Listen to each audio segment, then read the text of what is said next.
E aí, uma ferramenta prática que é como a gente lida com o medo de dar certo, então. Então, a primeira coisa, a gente reconhece e nomeia o medo. Cara, é estranho, é esquisito, é coisa mais louca que eu já vi na vida, medo de dar certo, eu achei que eu não tinha isso. Beleza, eu reconheço e dou um nome a isso. Ah, é uma emoção. Tá, é uma emoção estranha, mas é uma emoção. A segunda coisa, a gente entende o que está por trás desse medo. Então, a gente se pergunta, tá, medo de dar certo por quê? Se as coisas derem certo, o que eu acho que eu vou ter que fazer que está me dando tanto medo? Eu vou ter que mudar, eu vou ter que me expor, eu vou ter mais responsabilidade. Tem um dado que é muito interessante que fala que uma grande parte das pessoas que ganham na Mega Sena perde todo o dinheiro em 5 anos. Então ganha uma bolada e perde todo o dinheiro em 5 anos. E aí foram estudar, mas perderam por quê? Perderam por golpe, por má administração, e tem um pouco de tudo isso, por golpe, má administração, investimentos errados. Mas tem uma parcela muito grande que é por causa do medo da responsabilidade. É o medo de ter tanto dinheiro. O que eu faço com esse tanto de dinheiro? Parece bobo, né? Mas é isso, gente. A gente tem um peito humano. E as emoções são complexas mesmo. Então a gente entende o que está por trás desse medo. Terceiro ponto é que a gente encontra saída para lidar com o que a gente tem medo. Então é isso que eu falei. Ah, eu estou com medo da exposição. Maravilha, vamos lá, vamos olhar para isso. Que forma eu posso lidar com isso? Como que eu posso me expor sem me violar, sem me violentar? Quais são os pequenos passos que eu posso fazer? Quarto passo, e aí a importância de estar em rede, a gente ouve quem já fez o mesmo caminho. Muito provavelmente vocês aqui têm histórias muito semelhantes, pessoas que têm histórias semelhantes, pessoas que tiveram travessias semelhantes. E talvez você está a um passo de alguém que poderia te ajudar, mas que talvez você não saiba quem é, porque talvez vocês nunca tenham conversado. Então a importância de estar em rede. A gente divide aqui, a maioria de nós, uma experiência que é ser mulher.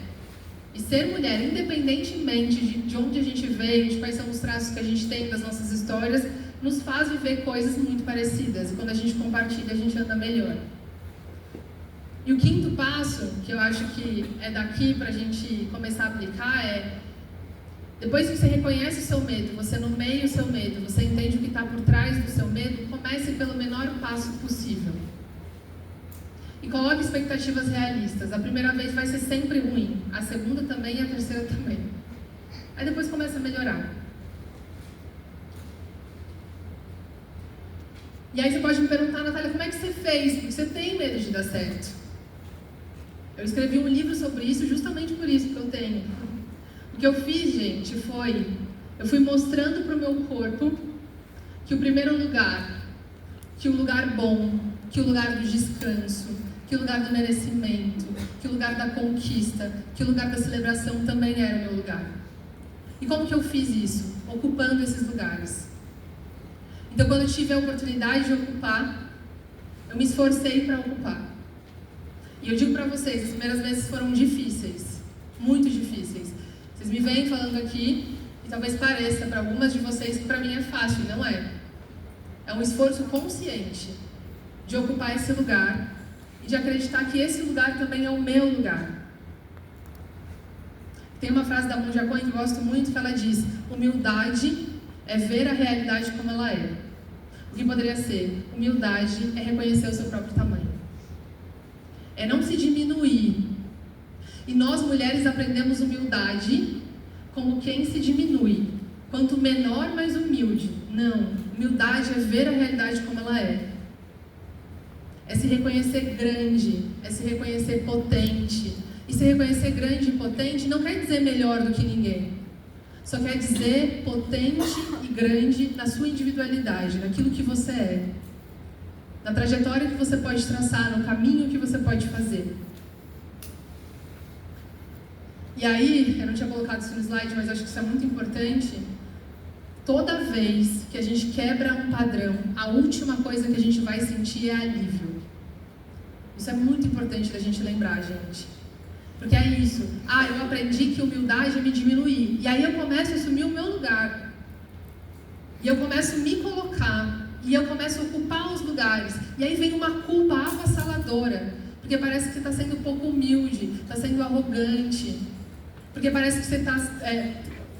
ao se permitir brilhar, parece que você está brilhando mais que os outros. A última coisa que a gente vai sentir quando a gente quebra um padrão é alívio. E aí o que a gente tem que fazer com isso? A culpa nesse lugar é o quê? A sinalização de que tem algo mudando, de que você está construindo uma nova história para você, de que você está fazendo uma nova estrada.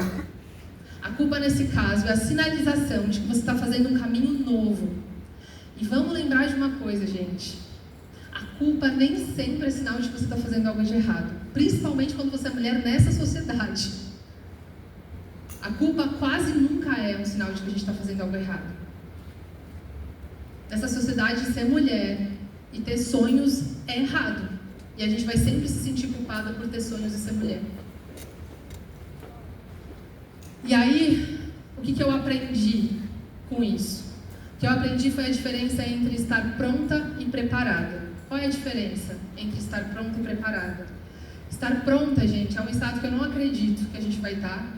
Porque eu acho que estar pronto é o clichê, a gente só vai estar quando a gente morrer mesmo. Mas estar preparada é quando eu, internamente, consigo sustentar aquele passo. Mesmo sem a garantia de que vai dar certo.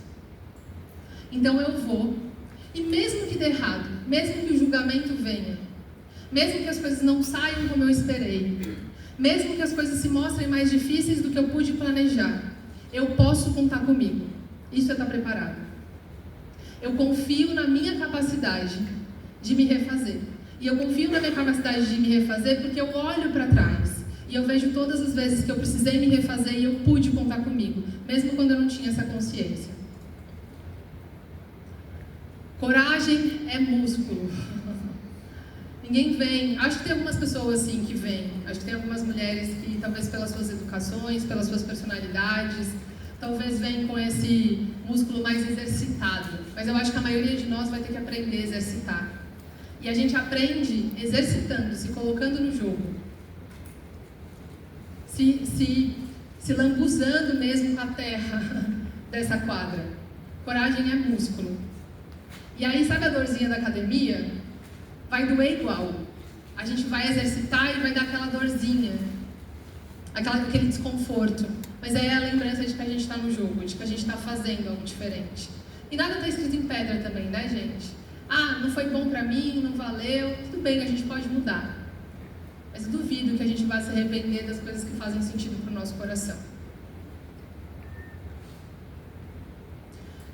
E aí, se eu pudesse deixar uma única mensagem para vocês de tudo isso que eu falei, que eu sei que foi muita coisa, é que dar certo é não interromper o curso das coisas.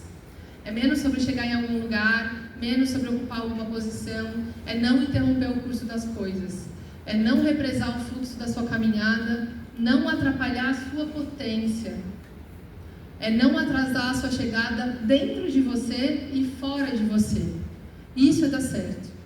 E você e eu, a gente não precisa eliminar o medo, porque com sorte, a gente vai continuar sentindo medo de dar certo, porque a gente vai continuar em movimento. E o medo acompanha quem se movimenta. Isso é o clássico da vida. Quanto mais você se movimentar, mais medo você vai sentir. E que ninguém precisa eliminar o medo. Ninguém precisa tirar o medo da jogada, tirar de fora. A gente só precisa entendê-lo. E aí finalizo com uma história